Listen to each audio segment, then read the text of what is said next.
Comics the Magazine is the powerhouse periodical you need to have.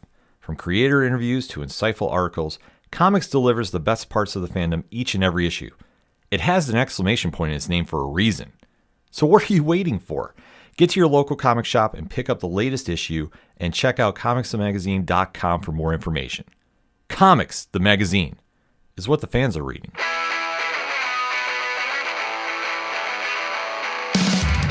Live from the 607, it's the Ocho Duro Parlay Hour, where we're talking everything movies, TV, comics, and entertainment. Join in the conversation on social media with the hashtag ODPH, because here we go.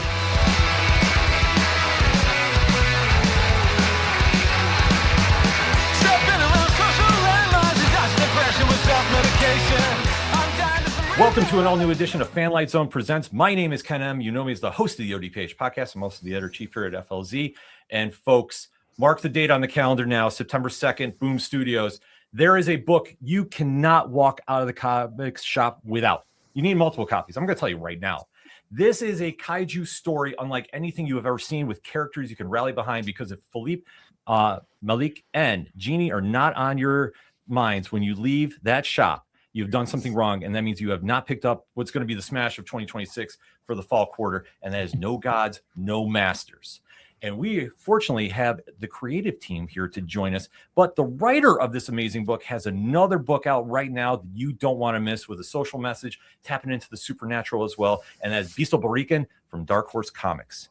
But like I say, you know their work already from Frontera and Home and It's Only Teenage Wasteland, just to name a few. But when they've come together, they put out amazing stories like Blue Beetle, This Land Is Our Land. It is my honor and privilege to welcome the creative team behind No Gods, No Masters to the show. Please give it up for Julio Anta and Jacoby Salcedo. Guys, what is going on? Thank you for having us. It's so good to be here. Yeah, banger intro. Yeah, that was awesome. Thank you. No, thank you. You guys deserve all the accolades. And this story is definitely going to be one that fans are going to be talking about. But Julio, we got to dive into Beast of Boriken first, because this story out right now, issue 2 will be out this week when the episode drops. How did this whole story come to be? Yeah, I think like most stories, most of my stories at least, they all come from very disparate places. And then there's some point in time where it all clicks and I realize, oh, this is all the same story. So I would say the first place this came from is from my love of Creature from the Black Lagoon. And always, growing up watching the Universal Monster movies and always wanting to make my own eventually. And because my interests in storytelling normally lies, within Latin America and Latin American folklore, the Chupacabras was just like an obvious entry point into that. And then on the other hand, the sort of like political thriller aspect of this story comes from my own curiosity and my own activism and my own desire to understand more about the world. So I found out about what was happening in Puerto Rico in terms of US and European investors coming into the island, bribing corrupt political officials to allow them to build luxury hotels and developments on what should be protected and public land. And really, what all this does is it displaces people, it displaces wildlife. And there's been this huge backlash, this huge activist class that has been built out of this struggle, essentially. So I learned about this, watching videos on Instagram and YouTube. And then eventually I got involved with activists here in New York City to fight against a project called Essentia, which is one of the main inspirations behind the development project that our activist in Beast of Boriken is fighting against in our story. And that's definitely, like I say, it has such a powerful social message behind it too.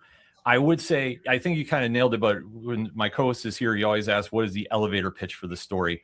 What is the elevator pitch for Beast of Boriken? Yeah, I would say that it is one part horror creature feature, tropical horror comic book. And on the other hand, it is a political thriller, and it is about an activist named Loli who is fighting against this luxury development that's going to be built in her hometown of Aguadilla. She's someone who survived and was radicalized by Hurricane Maria and the U.S. response to it, which was, one that ignored the Puerto Rican people, that let them to sort of languish as colonial subjects of the United States without any support during this natural disaster. And one day, while she is protesting the groundbreaking of this hotel, a centuries-old chupacabras is awoken who, seeks bloody revenge. And, eventually they will come to see each other in each other's eyes and see that their struggles are interlinked. One is like this monstrous creature, and one is of an activist who's fed up with the way that her country's being treated. Yeah, and you can definitely tell that impact in issue 1, teasing a little bit. Issue 1 is out right now, so that's not really a spoiler. But man, when you really start diving into this story, it really is packing that punch, and especially to walk a line with the social message behind it and the supernatural. Did you find that there was a real difficult line to walk, or did you find yourself leaning into one direction more than the other at times? No, I mean, I think, I write the books that I want to read, and I wanted to read a supernatural tropical horror story about issues that I'm passionate about, So I think the story of this like tabloid creature, once I made the decision to shift him from being like this tabloid creature that, we've seen on TV, we've seen sort of like made a mockery of, and instead shift him to being like a protector of the Puerto Rican people. All of it came together, and the political, the horror, the cultural aspects, they're all intertwined. I think especially with a place like Puerto Rico, where the history of Puerto Rico is something that is so politicized because of the Spanish invasion, because of the US invasion, and now the colonial status of the island. Any story that you tell that actually treats the setting, the island of Puerto Rico, with respect, will be a political story. So even if I am writing, a tropical horror creature feature, if I'm doing the island justice, it will be inherently political. And Jacoby, I know you weren't the artist on this book, but I mean, Daniel Irizarry did a phenomenal job with this. Oh yeah, he did. Yeah. Dealing with a story that does have supernatural aspects to it, what do you think is the key component, like for you as an artist, that you really have to convey to the audience? Honestly, I feel like with comics, it's a bit harder to like show like that horror because I feel like you don't have, audio or really like that jump scare aspect. So I think for me, it's all about like controlling like page turns, which Julio and like we'll talk about it more for No Gods, but like we're like really trying to use those page turns as much as possible. And he's a smart guy and knows where the pages are turning. I can do a little math. Yeah. I know where the numbers I've mean. written for myself a couple times and I'm like, oh shoot, I should have just done it on this page. you can reveal stuff. I also want to say that Jacoby is the first person who ever drew our chupacabras for Beast of Boriken. It's a very different design, but when I initially pitched this project, it was just as a writer, and I was already thinking about Daniel as the artist, but I pitched it and I just asked Jacoby to draw like a quick little design for what the chupacabras would look like. His version was a little bit more of like a furry kind of unintentional more furry. Yeah. But then, Daniel knocked it out of the park. He Yeah. kind of like built on what I was saying to Jacoby and like a lot of the cultural aspects that went into the creature design. But Jacoby was actually the first one who ever drew this character. Yeah. I'm glad that Danielle did it because I mean, like, there's this thing like to like kind of go back to like Frontera. Like my dad, he's from Mexico, so like that book I know like a lot more of that culture. Whereas like Beast of Boriken is based in Puerto Rican culture, so it's just like Danielle's from Puerto Rico, and like I wouldn't have done that book justice or really that character justice, And Danielle, I mean, like when Julio sent me like the first pages and character designs, I was just like, yeah, I'm glad. I think you chose the right artist for that one. Yeah, Jacoby tends to get first dibs on all my stories. I'm always sending him ideas, and he's like, "All right, we're busy right now with whatever book, but put that one on the back burner and let me know when you're ready to do that story." But yeah, this was a good one to do with Daniel. Yeah, and it definitely knocks it out of the park. I mean, like I say, I can't speak highly enough about this book, and especially like Loli as the character there, because she's so fierce in her beliefs in that, and translating that into comic form. I mean, I would say that's a challenge, but I think honestly that's just a reflection of just the actions of the people. Would you say? Yeah, definitely. I mean, Loli's character is a kind of person that I'm super familiar with from organizing in activist circles. She's someone who is super she's very effective organizer and activist because she is driven by so much personal anger. You know, there's a lot of things that she can and is angry about. But people like her also suffer from burnout and from other parts of their lives suffering from this sort of like single-minded goal of, you know, whatever your fight is, right? Which is like, again, very effective in you know, achieving material goals and succeeding. But I think the struggle that Loli has throughout this book, and we see it in the first issue, is that she begins to neglect her mother, who is, you know, also survived Maria with her, a very traumatic experience. And she needs to find a way to move past the anger as a stimulant for everything that she does and find a way to sort of live a more peaceful life while still doing the activism that she's very passionate about, but without letting it consume the rest of her life, essentially. Yeah, because I mean, just like I say, that first introduction, she makes such a powerful statement just with her interactions with somebody she's debating with. Like I say, I don't want to give any spoilers, even though the book is out, because I want everybody to go buy copies of this. But it makes such a first impression coming across the page. And for both of you, I mean, this does deal with a lot of social issues.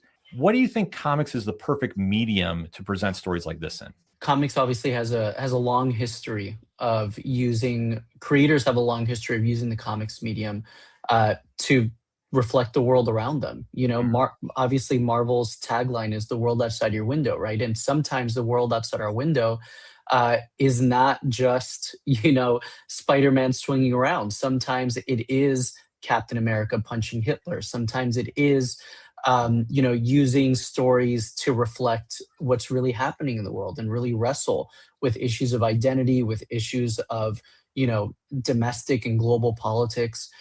So I think we have a history of that, but I think also just like every medium, you know, I'll just use myself as an example.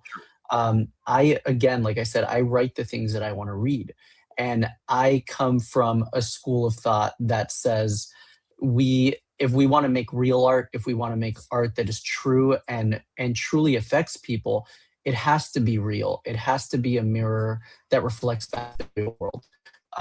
And whether I am someone who ended up making films or ended up writing novels or ended up making anything creative, I was always going to do that with my art personally. And there's a lot of other comic creators that have done that and are doing that.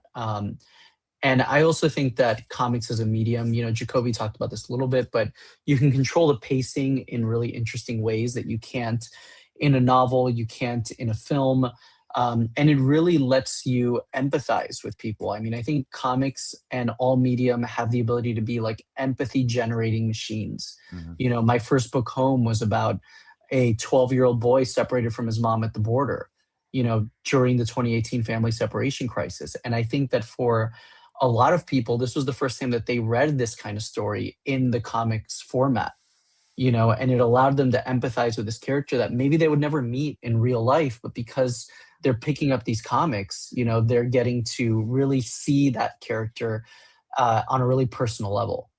I would also say accessibility too, because I mean, like, I feel like comics are very like kind of straightforward. Not to be like comics are dumb, but like, you know, they're just like pretty straightforward. And like, I mean, for example, Mouse, I feel like that's like a huge one, like so much because it's such an accessible story and like you get the point of it, and that's why it's like read in so many like classrooms, and like even our books like Frontera is like read in like college classrooms because we are able to tell the story that is accessible and entertaining, you know, to say, because of the comic book format. You know, like you're not just reading a book, which, you know, for some people, me, I'm just like snooze fest, you know, this is boring.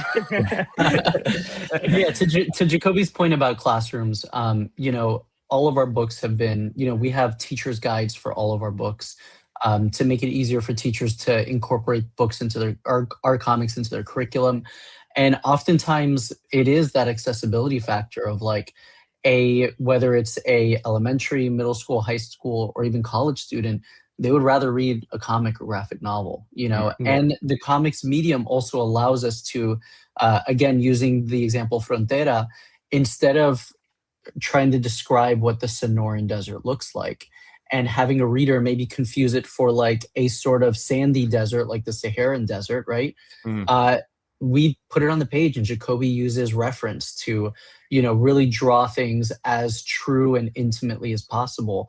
And readers can see just how beautiful the Sonoran Desert is and how dangerous it can be as well. So I think it's a unique medium where we can really just like, really, I think just like get people in as close as possible to these stories. No, I fully agree. I think just with how the setup is and what Jacoby was alluding to about how simplistic the setup is, but when you add the pictures, you add the words, it's a medium that I think just can connect on no matter where your attention span is to really hit the points with. It's something that once it locks you in, it locks you in. And comics has always been based around politics too, like you alluded to, Julio. And it's just been something that I think is just the easiest medium to express stories like this and really do it the right way. I don't want to spoil anything coming out with Beasts of Boriken, but what can you tease us about what is coming out with the next few issues here? Yeah, so issue 2 hits comic shops on August 12th, which should be the coming Wednesday. And in this issue, we end issue 1 with both our protagonist and our antagonist, Loli and Simon Hunt, the developer. They both have a lot of questions. They've both experienced the Chupacabra right in front of them for the first time. And now they both sort of go on their own parallel journeys to try to find answers. Loli's is one where she goes to speak to a spiritualist at a botanica in Aguadilla, which is like, she does this spiritual ceremony where she comes to learn more information. And Hunt, obviously, his methods are a lot more sinister. Mm-hmm. But, they both go on these journeys to try to find out more about this Chupacabras, while the Chupacabra continues on his own journey. So, we have these sort of parallel or 3 paths that we follow in issue 2 that brings us closer to, learning more about all these characters. Yeah, and like we say, the series is amazing. So if you haven't checked it out, make sure to check out issue 1, get issue 2. And while you're there, if for whatever reason you didn't order on the FOC date, I'm going to let it slide this one time. But while you're there, you better go to your pull list, to your shops, and make sure that No Gods, No Masters is in there for September 2nd, because we have to now break this down. How did this whole story come to be? Yeah, we love kaijus. Surprise. We're big kaiju fans over here. Yeah, I don't have my toy wall right now. Yeah. I usually have toys behind me. When Julio and I started working together, which was like over 7 years ago now, we kind of like started chit-chatting, and I was like, oh wait, you like kaijus? I like kaijus. We got to do something with that. And yeah, a kaiju story has been brewing for as long as we've been working on other projects. And then Julio kind of hit me with the initial idea of No Gods, No Masters. And I was like, okay, I think that's the one. And once we finally had time in our schedule to finally put something together, we got this beautiful book. And, boom, our editor, Ramiro, was so down for it. So, like, we've had, like, the super huge support system for it. And we also brought in our colors, Francesco Segala from This Land Is Our Land. So, like, we're getting, like, this big, awesome group of friends. Back together. Yeah, the band's back together. So, yeah, no, that is kind of the history. Yeah, like Jacoby said, we've both grown up watching kaiju movies, watching Godzilla movies, Ultraman, all that stuff. And we've been wanting to do a story involving kaijus for a long time, but it is a book, it is a book written by me. It's a book drawn by Jacoby. So it is a book through the lens of our very specific point of view and our very specific voice. So unlike, most kaiju movies where the protagonist is usually, maybe a scientist or someone in the military or a politician, somebody who's trying to stop the kaiju, our point of view instead is that of poor and working class kids who are just trying to survive it. I got back into comics as an adult by reading Walking Dead and reading Paper Girls. And Walking Dead, again, is not a story about people trying to stop the zombie apocalypse. Right. They're just trying to save each other, right? While dealing with some of the biggest threats that they deal with are not the zombies, but it's other people. And so that's sort of our big comp for this book. And the other one is Paper Girls, because again, we've been writing teenagers for a long time. We've been doing YA for a long time, and this is a decidedly adult series. But our protagonists are teenagers. It's a coming of age story. One of our characters, Felipe, is a recent arrival from Venezuela. He's a migrant. Jeannie is a foster kid. And Malik is a star baseball player. And these are all like very different kids who have had their own struggles. They've been surviving long before the kaijus ever emerged. But now that they have emerged, they sort of form this family because they're the only people that they have left in each other's lives. And they go on a journey, essentially, you know. And throughout it, there's a lot of, you know, really fun kaiju action. But really, this is a story about how working class people survive in a world that is increasingly hostile. So yeah, we're both super excited. It's a book that we're both really proud of. Yeah, I mean, obviously no spoilers, but that is probably the biggest point that's gonna really sell the audience on is the characters, because you can't help but get behind them. Like from the initial output, and like I say, no spoilers, everybody. Go out, buy books, buy multiple copies. But you're going to get hooked into their stories as they progress. And like I say, just issue 1 is just buckle in and get ready. I don't even think you're going to be ready when you have it. So that's why you need a second copy. But going into, you know, the creative process, this is the first book that you guys have officially worked together on since Blue Beetle, This Land Is Your Land, correct? Since 2024? It's the first one that's being released, but you know, sometimes things come out of order. So our next book is already completed. And that'll come out in April. And that's for younger readers, a graphic novel. But yeah, so this is our 4th full-length project, you know, because we started off working on mini comics before we ever made a graphic novel together. But this is the first thing that we will release since our Blue Beetle graphic novel.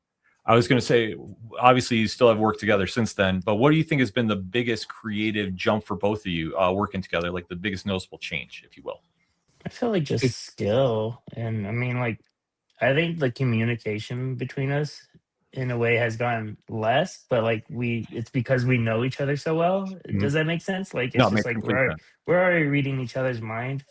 And like, usually if I do like a change for like anything that's different within the script, that won't change the whole story. I feel like there's no need to be like, Julio, I'm gonna do this, you know, with every single change. It's because it's just like he trusts my process, I trust his process, and it's just how we've been working now. We have tried the Marvel style one time, and that was a bit rough. I think that was also like 2 years into like our friendship, so it was just like maybe we could try again later. Yeah, I think Jacoby was like, I think I prefer it when you write panels and I don't have to figure everything out. Your track record speaks for itself. Like I say, the work that's come out, it just, you can definitely tell there's that synergy there, and especially having that trust factor. And especially for Julio, for you, for writing this, the difficulty of writing these kids in this sci-fi element, like, I mean, because sci-fi can go a lot of different ways. Would you say it was more challenging, or just kind of an easy progression to get these characters established into this world? Because like I say, once the moment happens, the story completely flips on itself.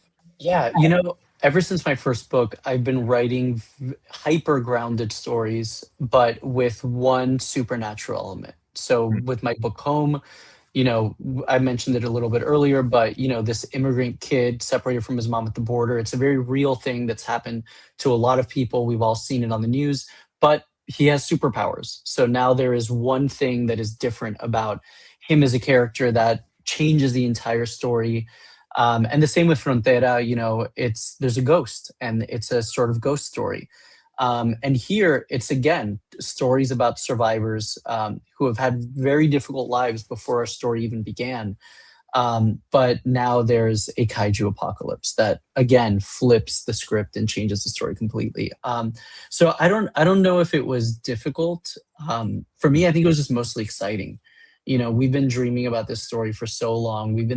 I've had different versions of it in my head. We've talked about different versions of this story for a long time. But then getting together with our editor, Ramiro, who is also a really good friend of ours, just outside of making comics. We were friends before we ever even had a conversation about making a book together. It's been such a fun and exciting process. So any difficulty in scripting is kind of superseded by the excitement, I think. No, that's awesome, because especially to trying to juggle those elements, that can be a little tricky, but I mean, it definitely comes across, I want to say flawlessly for you and how you present this, because you instantly fall in love with these characters. And then when the moment happens, you know, like everything kind of goes a little crazy, but they still have those core ethics that, you know, you're going to gravitate to once you get into the story about it. And Yeah, Jacoby, and I'll say also one last thing is that this is also, I think, the most fun book that we've ever worked on. You Yeah. know, like issue one is definitely like, you know, it's an issue one. We're setting up the world, you know, a lot of things are going to happen in it. But in future issues, like we really lean into the action of these kids fighting kaijus and having to survive. And I think it really is like some of the most fun that I've had writing and seeing Jacoby's pages come in. So like right now he's just started turning in pages for issue 4, and that has a huge action scene that is probably like the most fun I've had writing. So I'm really excited for people to see it. I'm amped up for it, just from what I've seen thus far. Is like, man, if fans really, It gets crazier. It just gets crazier. like I say, I can't go into spoilers, but I'm just like, I can only imagine how this goes. And Jacoby, for you, I mean, where are you drawing the inspiration for this? Because like like for the creatures we've seen thus far, and like some of the scenes too, like this has been just mind blowing stuff. Well, I mean, like Julio said, like the story is grounded. There's just like the supernatural element, and that's kind of like how I'm treating like a lot of our stories before. Is like, since they're so grounded, I want to make it feel that way. I don't want to like I don't want that like reality to you know draw like more cartoony and take you out of that reality. Like I want it to feel like, okay, there is this real world, and then there's a giant ass kaiju attacking New York City, and you're like, what the hell? Yeah. So like that's really like the true inspiration for it, is try to make it as grounded as possible. Like, you know, I'm a big sucker for Google Street View, so like Okay. I want this New York to feel like New York. I want it to feel lived in. You know, Julio lives in New York. I've gone to school and lived in New York for like a couple months, and like, you know, I'm well familiar with the area. I know that city pretty well, and so like, you know, to me, I just wanted to like, if any reader in like Washington Heights, which like our story, you know, initially starts in, like I want them to feel like, I know this building. That's kind of weird. That's my apartment. Um, That'd be like awesome. that's yeah, that would be awesome, and also probably scary for them a little bit. But just like, what the hell?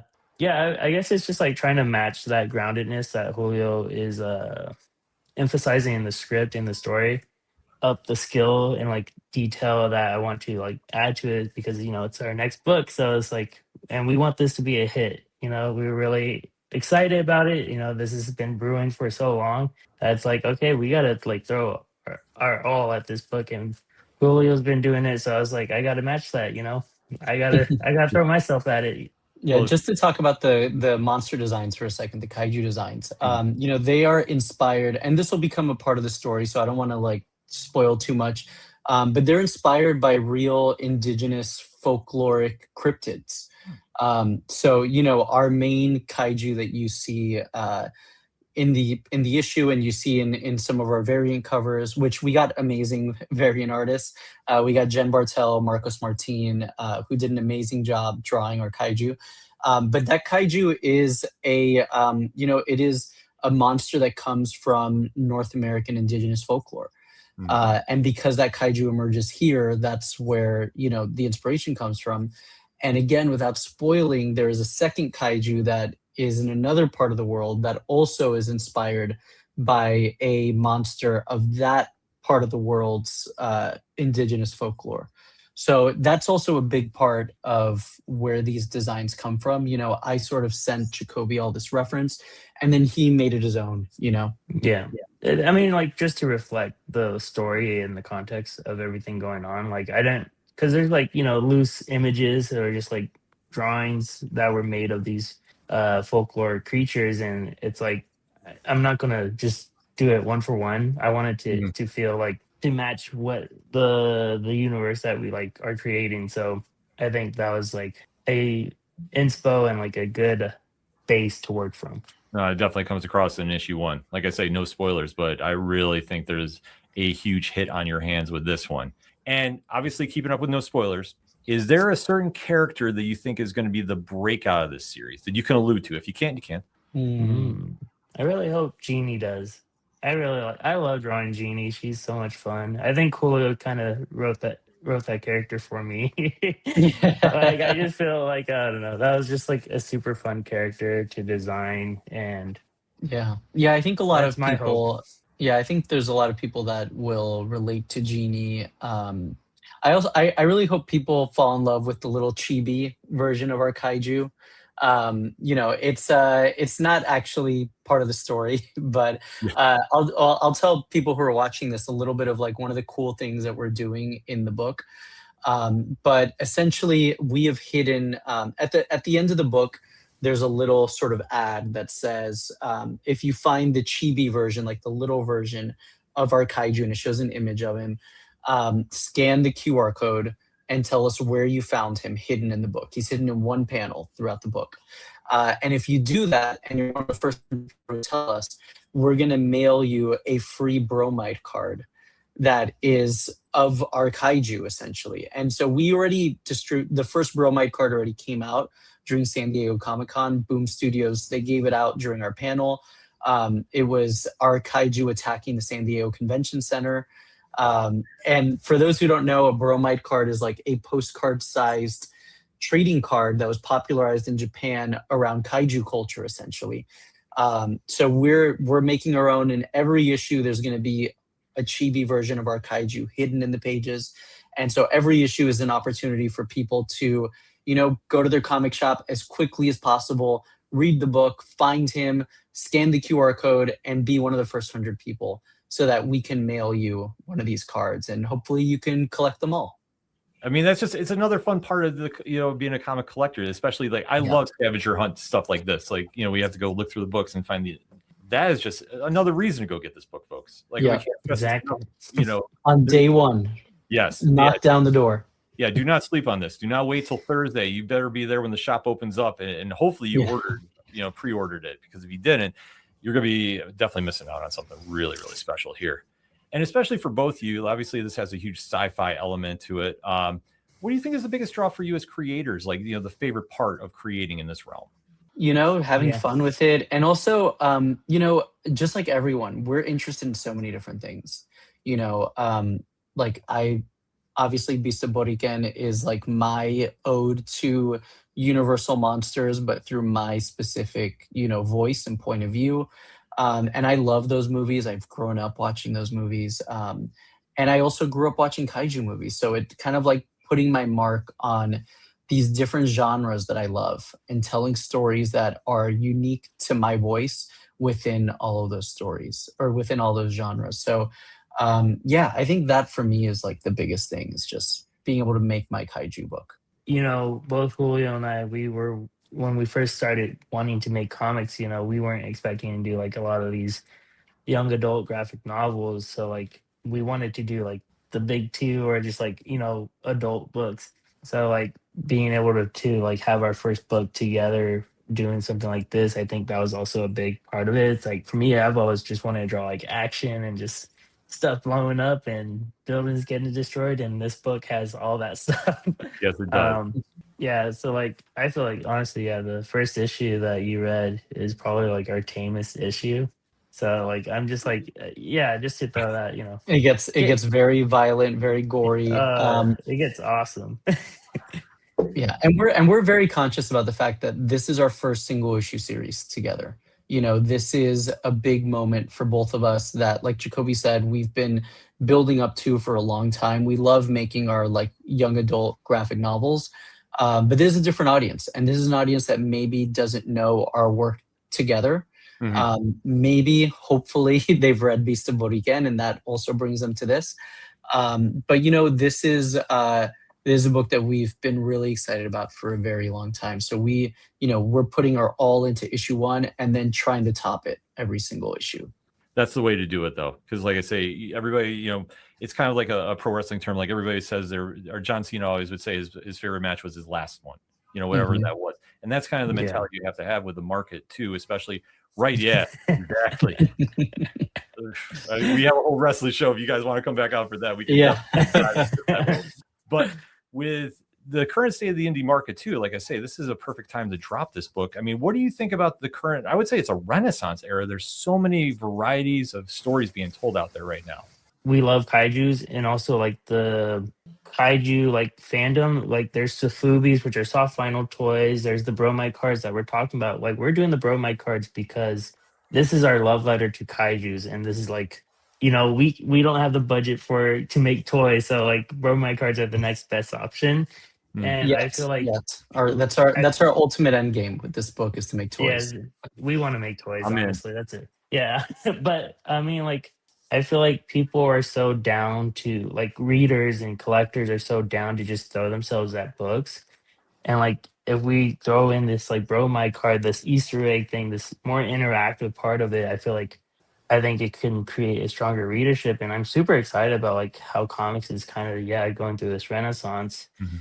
And obviously with the collector's market, it is sometimes you do feel a little like grimy, Yeah. I guess. But like I think there is a part of that, like seeing like so many now like comic reader influencers, which is like unheard of, like literally 2 years ago.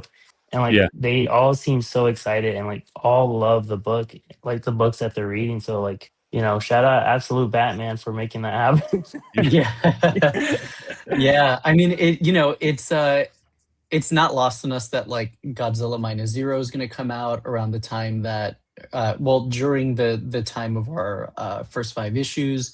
Godzilla comics have never been this big, I don't think. Like my perception of Godzilla comics right now is that they're as popular as they've ever been. And like Jacoby said, we see books like Dork blow up, all sorts of other books that it's really difficult to know kind of like the why they blew up and like what caused it initially. So that's not something that we really think about, because it's totally out of our hands. Of course we would love for this to become the next Dork or whatever. I talked about this somewhere else, but I tabled Brett Bean and I and Jacoby were all part of like the same comics convention company. And the year before, I guess Emerald City Comic Con, the year before, we tabled next to each other. And, we were like, he was not the Brett Bean that now is like one of the biggest selling indie books in the market, and he was telling me about this idea and it sounded really cool, the idea for Dork. But he had no clue that it would reach the heights that it's reached. And for me, like, I think that's so inspiring, because he's making a story that I could tell back then he was super passionate about and that he was super excited to make, even if nobody read it, and for it to be this huge hit, like that's the dream, to make the books that you want to make and then a bunch of other people love it too. Yeah, no, I think that's definitely reflective in the market, because I think just when the fans we've talked to, everybody just wants something different. Everybody wants something fresh. And when you have a book like Dork, that comes out and that really catches everybody off guard, it kind of does a little bit inspiring for fans to go check out something else, because they'll hear about it word of mouth and then pick something up. And it's just that, word of mouth mentality, just kind of put it mildly, is just hearing about these books and especially seeing how fans are really diving into the indie scene right now, because no matter where you're going, there's great stories every week on the shelves that you can jump into. And it's nothing against the big two by any stretch of the imagination, but for fans that really want something that's not anything like the normal, they can go pick up something on the shelf and instantly fall in love with it. And I think that we're seeing a lot more of that come into play, and we're seeing a lot more stories really reflecting passion projects that are coming out. It's just a win-win all around. And this one obviously is going to be one that everybody's going to be talking about as well. So before we let you go, though, we got a couple fun questions to go. Yeah. Now, obviously, you guys have said this is a passion project for you. Throw legal reasons away, throw, universes, etc. If you wanted to bring in any character from any comic, any pop culture into the world of No Gods, No Masters, who would it be and why? I was gonna say, I'm still like in kaiju brain. I think Hidra would be like such a natural fit for our book. Yeah. Because there is like a environmentalism like aspect to the kaiju. We'll get into that a little later. I guess save spoilers. I don't know. Yeah. But I think I think Hydra, but just because I want to draw Daredevil, I would also draw Daredevil, which fits Yeah, into the it's funny. My first thought was Punisher. Let's throw Yeah. Ooh. Punisher Oh, in our world. yeah. Yeah. What would Punisher that would be fit like? naturally. Yeah. Yeah. It'd be the same. Yeah. That would be awesome. And then, what is your both favorite kaiju stories or characters? All right, I Mm. answered that one then. Yeah, I was gonna say. Yeah. I mean, Godzilla versus Hydra is like a touch point for both of us, just from like a character design perspective, but also like it is one of the great Godzilla movies, and it has like a very sharp, I think, political message about destroying the world, and now this smog monster was created because of our own waste and how we Mhm. treat the planet. But I really love the original Ultraman series before Ultraman was even created. It's called Ultra Q. I really love that. It's kind of like Twilight Zone meets Kaiju's, where it's telling very grounded personal stories about people interacting with kaiju. I guess it's a big inspiration for No Gods No Masters. But I also characters like I love this guy. I love Manila. Oh, nice. He's Son of Godzilla was the first Godzilla movie I ever saw as a kid on Sci-Fi Channel. Mhm. And it was, like the goofy US dubs, English dubs. And that was just my perception of Godzilla back then. It was just like very goofy Showa era, stuff until I saw the original, and I obviously, as I got older, Shin Godzilla and Godzilla Minus One, like Oh are the yeah. great Godzilla movies, but I have a soft spot in my heart for Manila. Yeah. I love -1. I would also throw that in there. Boom. Oh, there you go. And I guarantee you, after this issue comes out, fans are going to be saying about how they want to see more of No Gods, No Masters, because that's going to be up there in one of the great kaiju stories, without question. Thank you. Folks, I can't stress enough. If you see Julio Anta and Jacoby Salcedo name on any book, go buy them. Buy multiple copies. You won't be disappointed. Beast of Boriken, issue number 2 comes out this week as we record. You want to go pick up that story. It's such a powerful social message along with a very cool supernatural edge. And then September 2nd, No Gods, No Masters. I mean, what else can we say about this? But this book is just awesome, period. And it's going to be the next big thing. I'm going to call it right now. And we're definitely going to talk about Fanlight Zone. Everybody needs to go out and support this book. Guys, I can't thank you enough for coming on the show. We definitely have to recap after the series is up. Thank you. Definitely. We really We'll appreciate do it. Yeah. Happy to come back. Absolutely. And in the liner notes of this episode as well is a special link for a petition. Julio, do you want to close us out about what that petition is all about? Sure. So I talked a little bit earlier about the real life inspiration behind Beast of Boriken, the Essentia project. This is a 20,000 20,000 acre project that's being built in Cabo Rojo in Puerto Rico. It is just reached a new milestone of reaching, its construction, which is it just got a land permit from the government. And this is a project that will encroach on 3 miles of beaches, on forests, on protected coastal regions, on sacred archaeological sites. It's really, truly a disaster for the people, but also the island from an ecological perspective. So there's a petition that you can sign that Ken very graciously linked to, essentially to just say no to the Essentia project. And as time goes on, there's if you follow me on Instagram, I'm always reposting from different activists and organizations that are organizing against this, whether it's on the island or in the mainland U.S. So definitely keep an eye out for all that. Yeah, so definitely make sure to click on that, whether it's on the YouTube channel or the podcast form, and definitely make sure you cast your vote for that. And also pick up these books, because what Julio and Jacoby do every time out is nothing but win. And like I say, I'm going to be here talking until I'm red in the face, because honestly, No Gods, No Masters is that good. Beast of Boriken is right up there with it too. I don't want to undersell that. Both these books need to be in your collection. Definitely hit us up on Fanlight Zone socials and let us know what you think about them. So that being said, thank you for checking out another edition of Fanlight Zone Presents. We'll see you next time.